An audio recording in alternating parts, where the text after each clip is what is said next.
ဒီလူကကက်လက်ချန်ထဲမှာရုတ်တရက်ပေါ်လာတဲ့အတွင်းချေရမသိတဲ့တွင်းဟောင်းကြီးကိုကန်စုံမှုတွေနဲ့အပြည့်ပိတ်ဖို့ကားဆယ်စီးစာတဲလာခဲ့ပါတယ်သူတို့မသိတာကဒီတွင်းဟောင်းကြီးကတကယ်တော့ရှေးဟောင်းခေတ်ကအလွန်ပူပြင်း၆တွေ့တဲ့ကန္နာရမြေပြင်တစ်ခုနဲ့ဆက်သွယ်နေပြီးအဲ့ဒီကန်စုံမှုတွေအားလုံးဟာငတ်မွတ်နေတဲ့ရွာသားတွေအတွက်တော့တကယ်ကိုအသက်ကယ်ရိတ်ခါတွေဖြစ်လာခဲ့ပါတယ်တကယ်တော့လွန်ခဲ့တဲ့မိနစ်ပိုင်းလောက်တင်ကောင်လေးတယောက်ဟာညတကောင်မှအိမ်ပြန်လာရင်းဒီတွင်းဟောင်းနာကဖြတ်အသွားတွင်းထဲကနေအပြာရောင်အလင်းတန်းတွေထွက်ပေါ်လာပြီးရှေးဟောင်းစာလေးတစ်ခုအလိုလိုထွက်ပေါ်လာခဲ့တာပါသူကစာလေးကိုယူဖတ်ကြည့်တဲ့အခါချူရန်ကကောင်းကင်ဘုံကနတ်ဖျားတွေစီမိုးရွာချပေးဖို့တောင်းပန်အပ်ပါတယ်ဒီသွေးစွန်းနေတဲ့စာလေးကတကယ်ပဲခလေးကလာနောက်ပြောင်တာမဟုတ်ပါဘူးလို့ရေးထားပါတယ်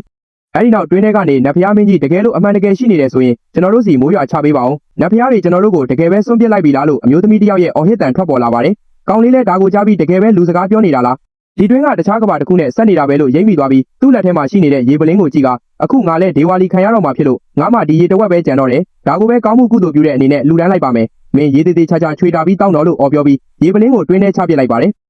ရေပလင်းကအပြာရောင်အလင်းတန်းတွေကြားကနေဖြတ်တန်းသွားပြီးတခြားတစ်ဖက်ကဘာမှာဒူးထောက်နေတဲ့အမျိုးသမီးစစ်သူကြီးရှေ့ကိုတဲပြုတ်ကျသွားပါတယ်သူမရေပလင်းကိုကောက်ကင်ကြည့်ပြီးဒါကဘလို့နတ်ဖျားပစ္စည်းဒိုင်ဘိုင်းအာတီဖက်မျိုးလဲအထက်ကရေတွေကစီးနှင်းတွေထက်တောင်ပိုပြီးတန်းစင်နေပါလားလို့အံ့ဩစွာရေကိုဝအောင်တောက်လိုက်ပါတယ်ထို့နောက်သူမမျက်ရည်တွေစီးကျလာပြီးရေစမ်းအစ်စ်ပ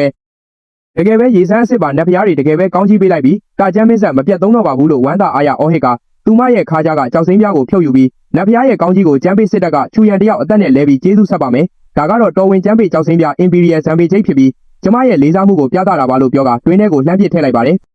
အဲ့ဒီအချိန်မှာပဲတွင်းထဲကနေရွှေရောင်အလင်းတန်းကြီးလှိုင်းကနေထွက်ပေါ်လာတာကြောင့်ကောင်လေးလဲမိုးကြိုးပစ်တော့မှလားကွဲတော့မယ်လို့လန့်ပြီးလက်နဲ့ကာလိုက်ရပါတယ်အလင်းရောင်ပြဲသွားပြီးနောက်မြေပြင်ပေါ်မှာတောက်ပနေတဲ့ကြောက်စိမ်းပြားကိုသူတွေးရှိသွားပြီးကောက်ကင်ကြီးကဒါကထိတ်တန်းတော်ဝင်စိမ်းစစ် Imperial Green ချိတ်ရှင်းဟောင်းပစ္စည်းကြီးပဲငါရဲ့နှစ်ချက်တန်ရေပလင်းတစ်ဝက်ကနေတန်ဖိုးဖြတ်လို့မရတဲ့တော်ဝင်ကျမ်းပေးကြောက်စိမ်းပြားကိုလဲလိုက်နိုင်တာလားလို့ရင်ထဲကနေအော်ဟစ်ပြီးဝမ်းသာပီတိဖြစ်သွားပါတော့တယ်ထို့နောက်သူ့မျက်လုံးတွေကရွှေရောင်အဖြစ်ပြောင်းလဲသွားပြီးလျိုဒါနန်ငါ့ကိုဒေဝါလီခံရအောင်လုပ်လို့မရတော့ဘူးငါမှရှိနေတဲ့ဝယ်သူမရှိတဲ့ပစွန်ထုတ်ကီလို6သိန်းအတွက်တကယ်ကိုအကန့်အသတ်မရှိတဲ့အယောင်ဈေးကွက်ကြီးကိုငါရှာဖွေတွေ့ရှိသွားပြီလို့ကြွေးကြော်လိုက်ပါတယ်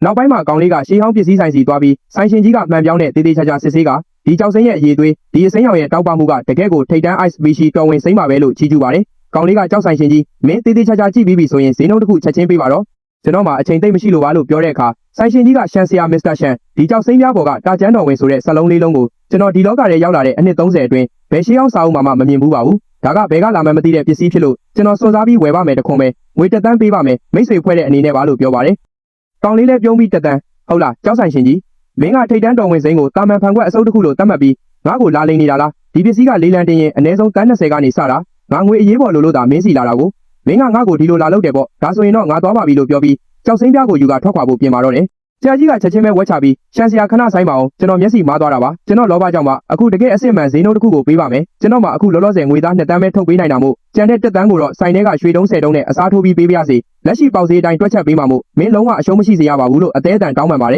ယ်ကောင်းလေးလည်းသဘောတူလိုက်ပြီးကောင်းပြီအခုမနက်9နာရီခွဲရှိပြီးငွေလွှဲတာနဲ့ရွှေတုံးတွေကိုချက်ချင်းအစင်သင့်လုပ်ပေးပါကျွန်တော်10နာရီမှာအိမ်ဟောင်းစီအရောက်ပြန်ရမှာမလို့ပါလို့ပြောပါတယ်တစ်ဖက်မှာလည်းတခြားကဘာကချူရန်ကရေပလင်းကိုမြှောက်ပြီးစစ်သားတွေအားလုံးကိုရဲဘော်တို့ကောင်းကင်ဘုံကနတ်ဖျားတွေတကယ်ပဲကောင်းကြီးပေးလိုက်ပြီးဒါကကောင်းကင်ဘုံကပေးတဲ့ရေစမ်းပဲ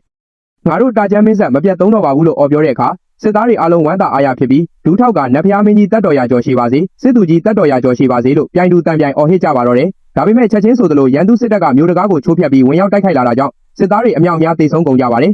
်ချူရန်ကစိုးရင်တကြီးနဲ့စစ်သူကြီးစစ်သားတွေရဲ့စိတ်ဓာတ်ကတည်ငြိမ်သွားပြီဖြစ်ပေမဲ့ဒီရေတဝက်ကစစ်သူကြီးကိုပဲကယ်တင်နိုင်မှာပါငတ်မွတ်နေတဲ့စစ်သားနဲ့ပြည်သူတသိန်းကျော်ကိုတော့မကယ်တင်နိုင်ပါဘူးလို့ပြောတဲ့အခါသူမကဓာတ်ကိုဆွဲထုတ်ပြီးညီကိုတို့ငါတို့ရေငတ်လုံးလို့ဓာတ်ကိုတောင်သေးသေးချာချာမကင်နိုင်တော့ပါဘူးမြို့ပြင်ကမြစ်ရည်တွေကလည်းလုံးဝခန်းချောက်သွားခဲ့ပါပြီဒါပေမဲ့နတ်ဖျားတွေကရေစမ်းတဝက်ပေးသနာခဲ့ပြီဆိုကြတဲ့ကငါတို့စီမှာမျှော်လင့်ချက်ရှိနေသေးပါကျွန်မအခုပဲတွင်းဟောင်းရှိမှသွားပြီးနတ်ဖျားတွေစီကနေရေထမ်းမှန်ရရှိဖို့အတွက်အမြဲတမ်းဒူးထောက်ဆူတောင်းပါတော့မယ်လို့ပြတ်သားစွာပြောလိုက်ပါတော့တယ်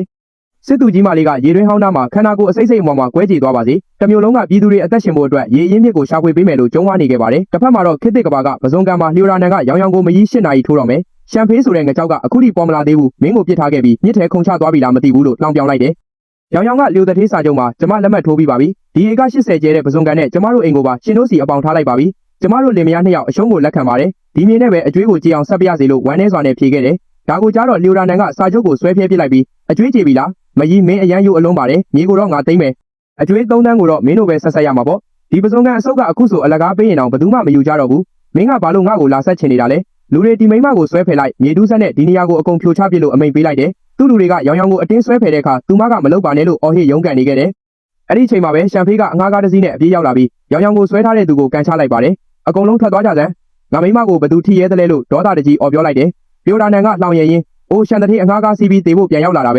ဲရှစ်နာရီထိုးပြီးပတ်စံမရှိရင်တော့ဒီနေ့မင်းရဲ့အိမ်စုပ်လေးကိုပါတခါတည်းဖြိုချပစ်မယ်လို့ချိန်ချောက်ပါတယ်ရှမ်ဖေးကဖုန်းကိုထုတ်ပြပြီးစီကန်းဒီနေ့မင်းကိုစီကန်းဆိုတာဘာလဲဆိုတာသင်ပေးမယ်ငွေသား3.5တန်းအရင်ရောအတူရောတပြားမှမလိုဘူးမင်းရဲ့ဘဏ်အကောင့်ထဲကိုလွှဲပေးလိုက်ပြီးမင်းမျက်လုံးသေးချဖွင့်ပြီးကြည့်လိုက်လို့ပြောလိုက်တယ်လျိုတာနန်ကဖုန်းကိုကြည့်ပြီးဒါမဖြစ်နိုင်ဘူးပြည်နယ်တစ်ခုလုံးကလုပ်ငန်းတူတွေကိုငါအကြောင်းကြားထားပြီးပြီလေမင်းဒီပတ်စံတွေဘဲကရလာတာလဲလို့အန်အော်တကြီးမေးပါတယ်ရှမ်ဖေးကလျိုတာနန်ရဲ့ပါးကိုဖျက်ရိုက်လိုက်ပြီးဒီပါးရိုက်တာကခုနကမင်းငါမိမကိုထိလို့ရိုက်တာအကျွေးလဲဆက်ပြီးပြီဆိုတော့အခုမင်းရဲ့ကားအဆုပ်ကိုယူပြီးငါနယ်မြေထဲကနေချက်ချင်းထွက်သွားတော့လို့မောင်းထုတ်လိုက်တယ်လျိုတာနန်ကကောင်းပြီလေရှမ်ဖေးမင်းမှာပတ်စံရှိရင်လည်းအကျွေးဆက်နိုင်တာပေါ့ဒါပေမဲ့မင်းရဲ့ရောင်းမထွက်တဲ့ပစွန်ထုတ်ကီလို6သိန်းကိုဘသူ့ကိုရောင်းမလဲဆိုတာငါစောင့်ကြည့်မယ်အဲ့ဒီချိန်ကျရင်မင်းလက်ထဲမှာပဲအကုန်ပုတ်တိုးသွားလိမ့်မယ်သွားမယ်လို့ကြုံသွားပြီးထွက်သွားပါတယ်အိမ်ထဲရောက်တဲ့အခါရှမ်ဖေးကအိမ်ထဲကရွှေတုံးတွေကိုထုတ်ပြလိုက်လို့ရောင်ရောင်အရန်အံ့ဩသွားပါတယ်ယောက်ျားငါ့ကိုအမှန်တိုင်းပြောစမ်းဒီရွှေတုံးတွေဘဲကရလာတာလဲမင်းဥပဒေချိုးဖောက်ထားတာဆိုရင်တော့ငါတို့အခုပဲရဲစခန်းသွားပြီးအဖမ်းခံရအောင်လို့စိုးရင်တကြီးမေးပါတယ်ရှမ်ဖေးကရောင်ရောင်ဒီပတ်စံတွေကဘသူထက်မဆိုပိုပြီးတန်ရှင်းပါတယ်နောက်ထပ်ပြောမယ့်စကားတွေကယုံနိုင်စရာမရှိပေမဲ့ငါတို့ရဲ့ရောင်းမထွက်တဲ့ပစွန်ထုတ်ကီလို6သိန်းအတွက်ကဲတင်ရှင်ပေါ်လာပြီးအေးခန်းစနစ်တွေပြတ်သွားပေမဲ့ငါတို့နောက်ထပ်လမ်းကြောင်းတစ်ခုရှိသေးတယ်ရှေးဟောင်းတာကြံမင်းဆက်စီကိုအသွားပြန်လုပ်လို့ရတဲ့လမ်းကြောင်းတစ်ခုကိုငါရှာတွေ့မင်းခုနကမြင်ခဲ့တဲ့ရွှေတုံးတွေကသူတို့ပေးတဲ့စရံငွေပဲလို့ရှင်းပြပါတယ်ရောင်ရောင်ကရှေးခေတ်ကိုအသွားပြန်လုပ်လို့ရတဲ့တကားလားယောက်ျားမင်းဖျားနေတာလားလို့မယုံနိုင်စွာမေးပါတယ်ရှမ်ဖေးကယူပဗေဒာနိယာမတွေနဲ့တော့ရှင်းပြလို့မရဘူးဒါပေမဲ့ဒီနေ့ကစပြီးငါတို့ဒေဝါလီမခံရတော့ဘူးရောင်ရောင်မြို့မှာရှိတဲ့အကြီးဆုံးစက်ပစ္စည်းဈေးကွက်ကိုအခုချက်ချင်းဆက်သွယ်ပြီးစွမ်းအားအမြင့်ဆုံးနဲ့အကြီးဆုံးစက်မှုလုပ်ငန်းသုံးရေစုပ်ဆက်ကိုဝယ်ပေးပါလို့ပြောပါတယ်ရောင်ရောင်ကရေစုပ်ဆက်ဝယ်ပြီးဘာလို့မလို့လဲငါတို့ကန်ထဲမှာရေတွေအများကြီးရှိနေတာပဲလို့မေးပါတယ်ရှမ်ဖေးကဘာလို့လဲဆိုတော့ငါတို့ရဲ့ဖောက်တယ်ကြီးကရေငတ်လို့သေးတော့မလို့လေရေတဝက်လောက်နဲ့နတ်ဖျားရဲ့ဘုံတကူကိုဘယ်လိုပြနိုင်မှာလဲရေစုပ်ဆက်ဝယ်ပြီးကျန်းပေးမြို့မြောက်ဘက်ကကျုံးကိုအပြည့်ဖြည့်ပေးရမယ်လို့ရှင်းပြလိုက်ပါတယ်အဲ့ဒီနောက်ရှမ်ဖေးကစက်ပစ္စည်းဆိုင်ကိုသွားပြီးဆိုင်ရှင်အဖိုးကြီးဝန်ဖန်းစီကိုတွေ့ပါတယ်အဖိုးကြီးကဟိုတာကဒေဝါလီခံရတော့မဲ့ရှန်တရေးမဟုတ်လားဘယ်လိုလုပ်လျိုတာနန်ကမင်းရဲ့ပစုံကန်ကိုမဖြိုချရသေးတာလဲဒီနေ့ငါးစီလာတာဂေါ်ပြား2လက်လောက်ဝယ်ပြီးကိုတွင်းကိုတူကမြုပ်ပစ်ဖို့လားလို့လှောင်ပြောင်လိုက်ပါတယ်ရှမ်ဖေးကဝန်ဖန်းစီအပိုတွေမပြောနဲ့မင်းဆိုင်မှာစွမ်းအားအမြင့်ဆုံးစက်မှုလုပ်ငန်းသုံးရေစုပ်ဆက်ဘယ်တစ်လုံးလဲလို့ပြက်ပြက်သားသားမေးလိုက်ပါတယ်အဖိုးကြီးကအဲ့ဒီတစ်လုံးတတ်တူတွင်းတွေမှာရေစုပ်ထုတ်ဖို့သုံးတဲ့အကြီးစားရေစုပ်ဆက်ပဲတနာရီကိုရေကူးပါမီတာ1000စုပ်ထုတ်နိုင်တယ်မီးစက်နဲ့900မီတာရှည်တဲ့ရေပိုက်အထူတွေပါမယ်ဒဇေးတဲ့3သိန်းခွဲဘလို့လဲရှန်တထေးကဒါကိုဝယ်ပြီးမင်းကိုထားတဲ့မျက်ရည်တွေကိုစုပ်ထုတ်မလို့လားလို့ခနဲ့တဲ့ပြောလိုက်ပါတော့တယ်တစ်ဖက်မှာတော့ရောင်ရောင်ကစက်ပစ္စည်းဆိုင်ပိုင်းရှင်အဖိုးကြီးဝန်ဖန်းစီရဲ့စပွဲပေါ်ကိုပတ်စံထုတ်တွေပြစ်တင်လိုက်ပြီးရှင်ကလူတွေကိုအထင်သေးလွန်းနဲ့1သိန်းခွဲဆိုတာဒီမှာစက်ရံငွေ3000ကျန်တာပစ္စည်းရောက်မှရှင်းမယ်နိုင်ဝက်အတွင်းငါးပစုံကန်ကိုရောက်အောင်ပို့ပေးငါကတော့ရေပိုက်တွေသွားဝယ်လိုက်အောင်မယ်လို့ပြောလိုက်ပါတယ်အဖိုးကြီးကအံ့ဩသွားပြီးပြောမလို့တော့ရှမ်ဖေးကဝင်တာကငါတို့ကိစ္စကိုဝင်မပါနဲ့ပို့ပေးနိုင်သလားမပို့ပေးနိုင်ဘူးလားပဲပြောလို့ပြက်ပြက်သားသားပြောလိုက်တဲ့အခါအဖိုးကြီးကလည်းဝမ်းသာအားရနဲ့ချက်ချင်းပို့ပေးမယ့်အကြောင်းကတိပေးလိုက်ပါတယ်အဲ့ဒီချိန်ရှီဟောင်းကဘာမှာတော့စစ်သားတွေဟာရေမရှိတော့လို့စစ်မြင်းတွေကိုတတ်ပြီးသွေးကိုတောက်ဖို့ပြင်နေကြပါတယ်ချူရန်ကမြင်းတွေကုံသွားရင်အပြင်ကရန်သူတသိန်းကိုဘယ်လိုရင်ဆိုင်မလဲလို့စိုးရိမ်နေချိန်မှာစစ်သားအုပ်ကြီးတယောက်ကလက်နက်ချဖို့အကြံပေးလာပါတယ်ဒါကိုကြတော့ချူရန်ကဒေါသတကြီးနဲ့ကြမ်းပေးစစ်တပ်မှာစစ်မြေပြင်မှာတည်တဲ့တရဲတစီပဲရှိမယ်လက်နက်ချတဲ့ခွေးမရှိဘူးလို့ပြောပြီးဓာတ်နဲ့ရွေလိုက်ပါတယ